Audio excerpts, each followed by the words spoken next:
Folks at home, welcome back to the Crimson Oak Pond, and if you missed the previous videos in this series, I'll put a link down in the description below. And we've got a nice, slick, calm day out here at the pond, and this week we're going to keep working to get those water parameters dialed in before we add the bass.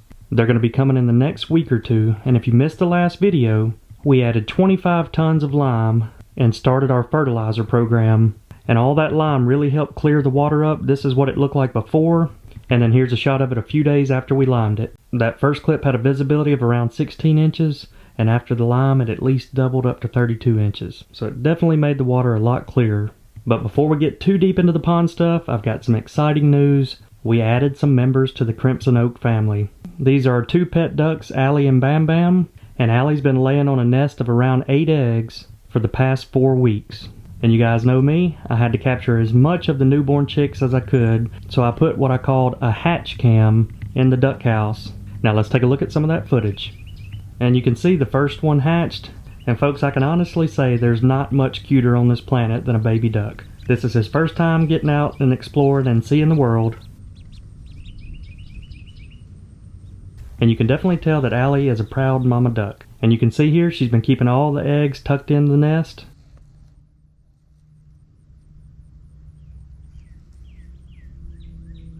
And not only that, she pulls the shavings in to keep them extra warm. So if you all have been following the series, we brought a few of her duck eggs home this spring and tried to put them in an incubator, but we never could get them to hatch. And this just goes to show that sometimes you gotta let nature take its course and let the mama duck do her thing.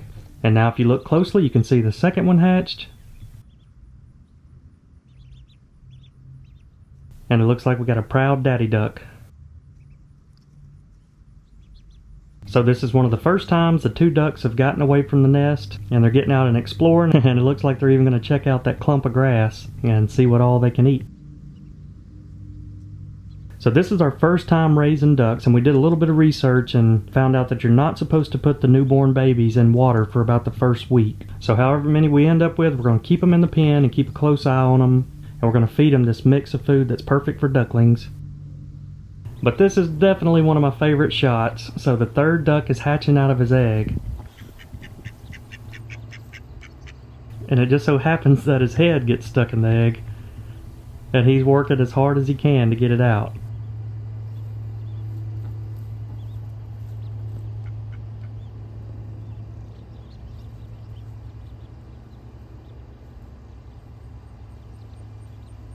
There you go, little guy. Finally get to see the world for the first time.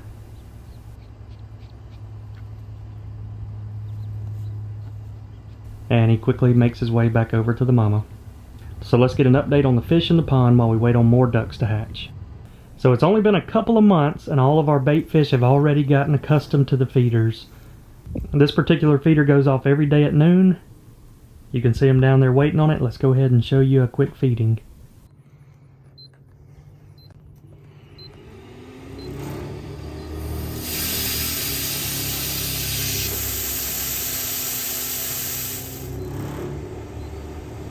Man, that's a lot of pellets, but you can see it created a feeding frenzy. This is the smaller size called the starter pellet, and it definitely attracts more of the smaller fry. But I found most of the bluegills hang around the dock and eat the bigger pellets. So most of what you're seeing here are fathead minnows and threadfin shad, and I'm pretty sure we have a new mystery fish in the pond. I'm going to put a camera underwater later today so we can try to identify what it is.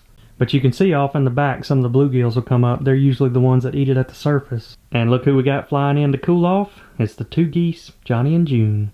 So it's time for today's cookout, and if you live in a remote location like me, you should check out Butcher Box. They provide high quality meats and seafood to your doorstep every month. And they've got a really good deal going on right now called the Grilling Bundle. New members will receive 2 ribeye steaks, 5 pounds of chicken drumsticks, and a pack of burgers free in their first order. That is a fine deal, folks. So speaking of chicken wings, I decided to get the grease hot, and we're going to fry some up.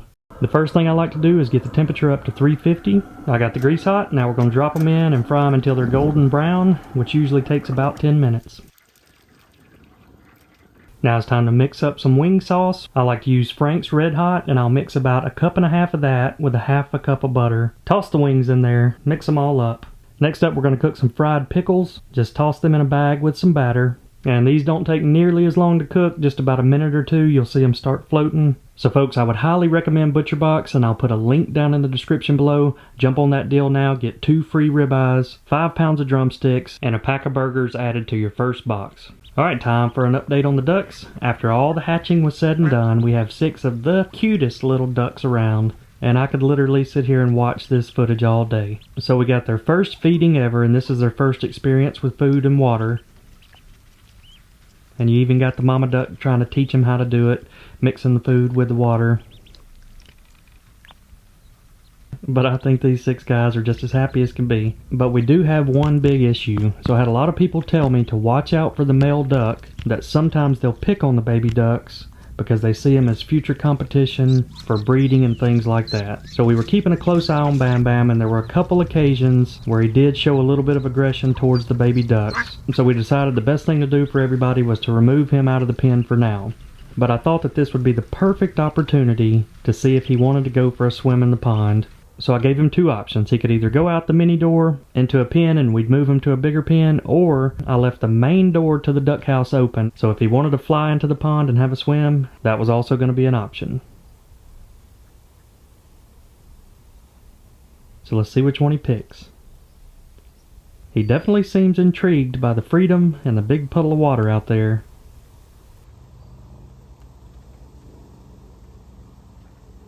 But he still can't commit to it.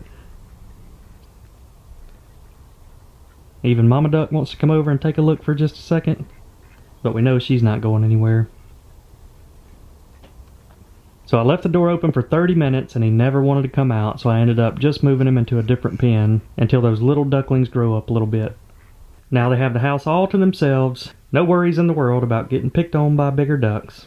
So we're eventually probably going to name these guys, but right now we'll probably watch them for a couple episodes and see if any of their personality shows. They all kind of look the same size. I don't think we really have any runts. But right now we're just keeping some small water bowls in there because I've read that until a duck's about a week old, their body isn't sealed off and ready for water yet.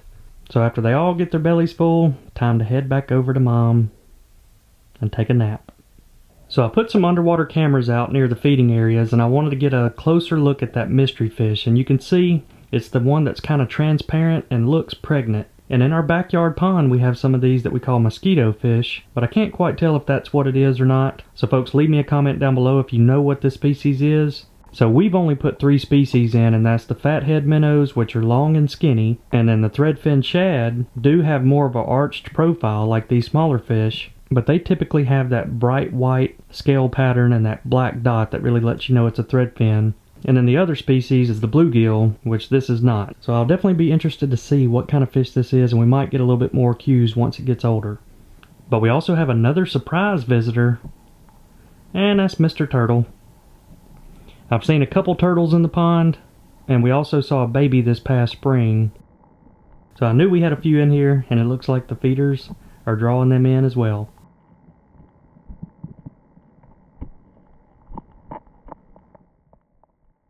And I learned another cool fact about the fathead minnows last week, and if you'll see those dark fish swimming around with the white stripes, that's actually the male during breeding season, and he'll almost completely turn black except for those 2 white stripes.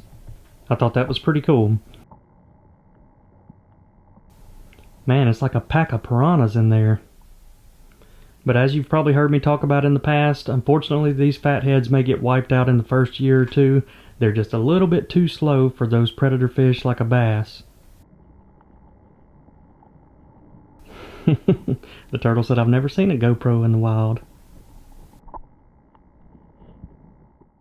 I'm out of here. So this looks interesting. Let's see what we got here. Maybe a bunch of tadpoles.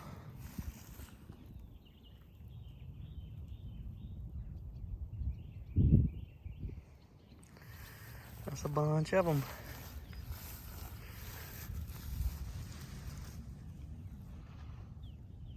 Man, you never know what you're gonna see. It changes out here day to day. But that's a lot of bait, even for the bluegills and for the bass whenever they become frogs. Man, they are lined down this bank everywhere.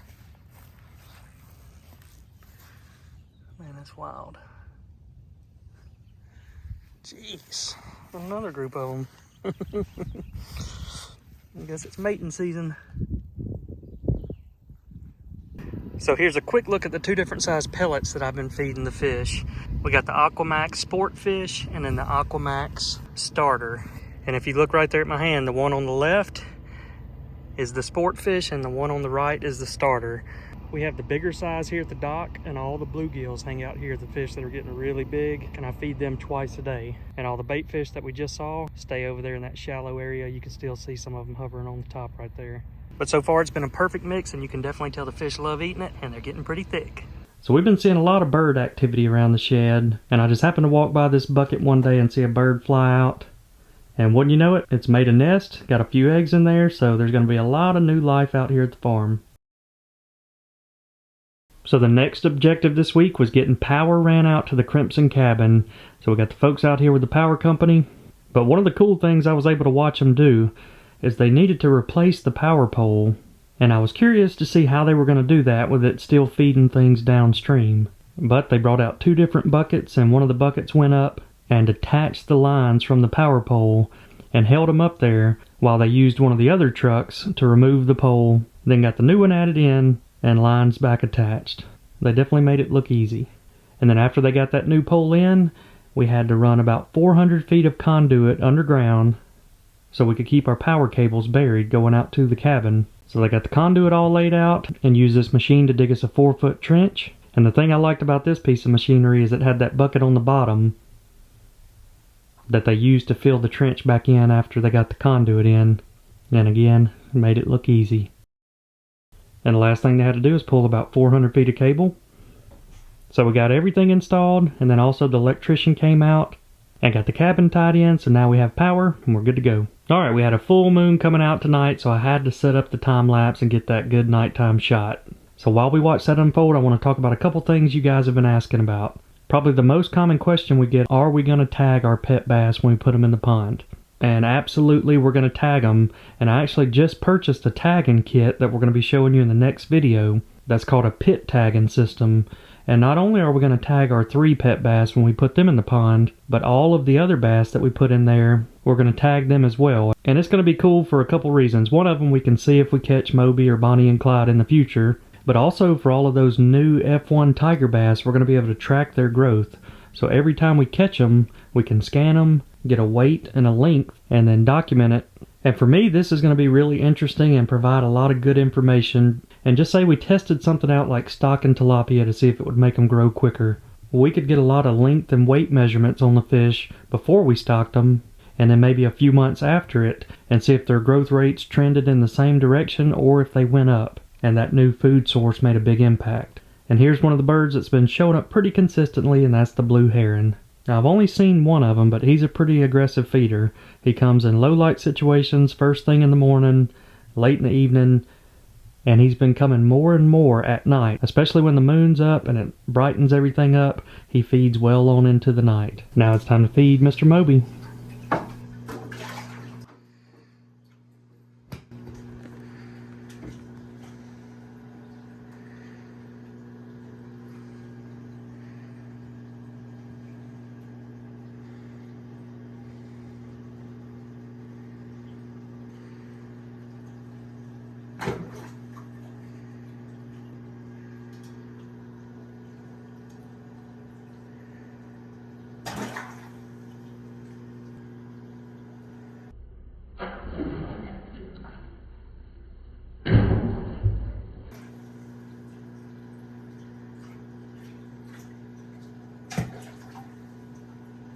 Alright folks, that's going to wrap up this video. Make sure to hit that subscribe button so you can see more of these cute ducks. And follow along as we tag the bass and put them in the pond. But I hope you all enjoyed this one, and we will see you all next time.